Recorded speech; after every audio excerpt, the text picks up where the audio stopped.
CM ಆಪ್ತ TB. Jayachandra ಅವರಿಗೆ ರಾಜಣ್ಣ ಅವರಿಂದ ಫುಲ್ ಈಗ ಅಂದ್ರೆ ಅವರು ಮಂತ್ರಿ ಆಗ್ತಾರಾ ಅನ್ನೋದಿದೆ. ರಾಜಣ್ಣ ಅವರು ಪಟ್ಟವನ್ನ ಬಿಟ್ಕೊಟ್ರು. ಈಗ ಆ ಪಟ್ಟಕ್ಕೆ ಟಿ.ಬಿ. ಜಯಚಂದ್ರ ಅವರು ಬರ್ತಾರಾ, ಅವರು ಮಂತ್ರಿ ಆಗ್ತಾರಾ ಅನ್ನೋ ಒಂದು ಚರ್ಚೆ ಈಗ ವಿಧಾನಸೌಧದಲ್ಲಿ ಮೊಳಗ್ತಾ ಇದೆ, ಚರ್ಚೆ ಆಗ್ತಾ ಇದೆ. 7 ಬಾರಿ ಶಾಸಕ, ಹಲವು ಬಾರಿ ಸಚಿವರಾಗಿದ್ದ ಜಯಚಂದ್ರ ಅವರು ಕುಂಚಿಗ ಒಕ್ಕಲಿಗ ಸಮುದಾಯಕ್ಕೆ ಅವರು ಪ್ರಬಲ ನಾಯಕರಾಗಿದ್ದಾರೆ. ಟಿ.ಬಿ.ಜೆ ಅವರು ಸಿಎಂ ಸಿದ್ದರಾಮಯ್ಯರಿಗೆ ರಾಜಣ್ಣ ಅವರ ತರನೇ ಆಪ್ತರಾಗಿದ್ದಾರೆ. ಹಲವು ಬಾರಿ ಸಚಿವರಾಗಿದ್ರು ಯಾವುದೇ ಕಳಂಕ ಜಯಚಂದ್ರ ಅವರ ಮೇಲೆ ಇಲ್ಲ.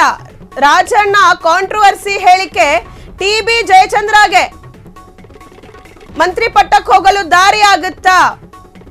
ಸಚಿವ ಸ್ಥಾನ ಬಲದಿಂದ ಎಸ್ ಸಿಎಂ ಸಿದ್ದರಾಮಯ್ಯನವರಿಗೆ ಆಪ್ತರಾಗಿದ್ದಾರೆ ಜಯಚಂದ್ರ ಅವರು.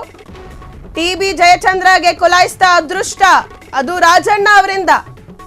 ಸಿಎಂಗೆ ಆಪ್ತರಾಗಿದ್ದಾರೆ ಟಿ.ಬಿ. ಜಯಚಂದ್ರ ಅವರು ಮಂತ್ರಿ ಆಗ್ತಾರಾ? ಸಚಿವ ರಾಜಣ್ಣ ತಲೆದಂಡದಿಂದ ಜಯಚಂದ್ರಗೆ ಲಾಭ ಆಗ್ತಿದೆ. 7 ಬಾರಿ ಶಾಸಕರಾಗಿದ್ದಾರೆ, ಹಲವು ಬಾರಿ ಸಚಿವರಾಗಿದ್ದಾರೆ ಜಯಚಂದ್ರ ಅವರು. ಕುಂಚಿಟಿಗ ಒಕ್ಕಲಿಗ ಸಮುದಾಯದ ಪ್ರಬಲ ನಾಯಕರಾಗಿದ್ದಾರೆ ಟಿ.ಬಿ.ಜೆ ಅವರು. ಸಿಎಂ ಸಿದ್ದರಾಮಯ್ಯನವ್ರಿಗೂ ತುಂಬಾನೇ ಆಪ್ತರು ಇವರು, ರಾಜಣ್ಣ ಅವರ ತರಾನೇ. ಹಲವು ಬಾರಿ ಸಚಿವರು ಕೂಡ ಆಗಿದ್ರು.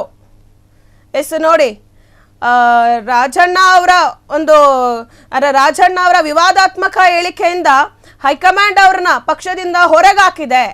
ಈಗ ಅವರು ಹೊರಗೋಗಿರೋದ್ರಿಂದ ಜಯಚಂದ್ರ ಅವರಿಗೆ ಲಾಭ ಸಿಗ್ತಿದೆ. ಅವರು ಆ ಲಾಭವನ್ನ ಪಡ್ಕೋತಾರ, ಅವರು ಮಂತ್ರಿ ಆಗ್ತಾರ? ಕುಂಚಿಟಿಗ ಒಕ್ಕಲಿಗ ಸಮುದಾಯದ ಪ್ರಬಲ ನಾಯಕರಾಗಿದ್ದಾರೆ. ಸಿಎಂ ಸಿದ್ದರಾಮಯ್ಯನವ್ರಿಗೂ ಕೂಡ ಇವರು ಬಹಳ ಆಪ್ತರು. ರಾಜಣ್ಣ ಅವರ ಕಾಂಟ್ರವರ್ಸಿ ಹೇಳಿಕೆಯಿಂದ ತಮ್ಮ ಕಾಲ ಮೇಲೆ ತಾವೇ ಚಪ್ಪಡಿಯನ್ನ ಎಳ್ಕೊಂಡು ಜಯಚಂದ್ರ ಅವರಿಗೆ ದಾರಿ ಮಾಡಿಕೊಟ್ರ. ಸಚಿವ ಸ್ಥಾನದ ಪ್ರಬಲ ಆಕಾಂಕ್ಷಿಯಾಗಿರುವ ಟಿ.ಬಿ. ಜಯಚಂದ್ರ ಅವರು ರಾಜಣ್ಣ ರಾಜೀನಾಮೆಯಿಂದ ಜಯಚಂದ್ರ ಮಂತ್ರಿ ಸ್ಥಾನಕ್ಕೆ ಸಲೀಸಾಗಿ ಹೋಗ್ತಾರಾ?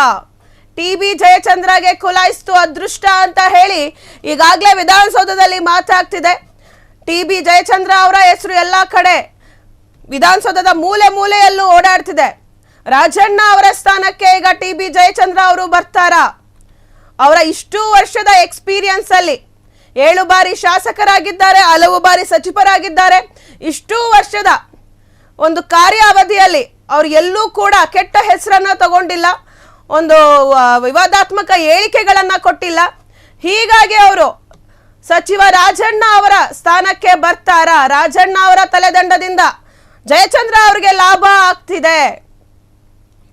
ಕುಂಚಿಟಿಗ ಒಕ್ಕಲಿಗ ಸಮುದಾಯದ ಪ್ರಬಲ ನಾಯಕರಾಗಿದ್ದಾರೆ ಟಿ.ಬಿ.ಜೆ ಅವರು. ಸಿಎಂ ಸಿದ್ದರಾಮಯ್ಯನವರಿಗೆ ಹೇಗೆ ರಾಜಣ್ಣ ಅವರು ತುಂಬಾನೇ ಆಪ್ತರು, ಹಂಗೆ ಜಯಚಂದ್ರ ಅವರು ಕೂಡ ತುಂಬಾನೇ ಆಪ್ತರಾಗಿದ್ದಾರೆ. ಹಲವು ಬಾರಿ ಸಚಿವರಾಗಿದ್ರು ಯಾವುದೇ ಕಳಂಕ ಹೊತ್ತುಕೊಂಡಿಲ್ಲ ಜಯಚಂದ್ರ ಅವರು. ರಾಜಣ್ಣ ಅವರ ಕಾಂಟ್ರವರ್ಸಿ ಹೇಳಿಕೆ, ರಾಜಣ್ಣ ಅವರೇ ರಾಜಣ್ಣ ಅವರು ಕೊಟ್ಟಂತ ಹೇಳಿಕೆಯಿಂದನೇ ಈಗ ಪಕ್ಷದಿಂದ ಹೊರಗುಳಿದಿದ್ದಾರೆ. ಇದರಿಂದಾಗಿ ಲಾಭ ತಗೊಳ್ತಿದ್ದಾರೆ ಜಯಚಂದ್ರ ಅವರು. ಕ್ಷಣ ಕ್ಷಣದ ಸುದ್ದಿಗಳಿಗಾಗಿ ಫ್ರೀಡಂ ಟಿವಿ ಸಬ್ಸ್ಕ್ರೈಬ್ ಮಾಡಿ, ಲೈಕ್ ಮಾಡಿ ಹಾಗೂ ಫಾಲೋ ಮಾಡಿ. ಹೊಸ ಸುದ್ದಿಗಳ ನೋಟಿಫಿಕೇಶನ್ಗಾಗಿ ಬೆಲ್ ಐಕಾನ್ ಮೇಲೆ ಕ್ಲಿಕ್ ಮಾಡಿ.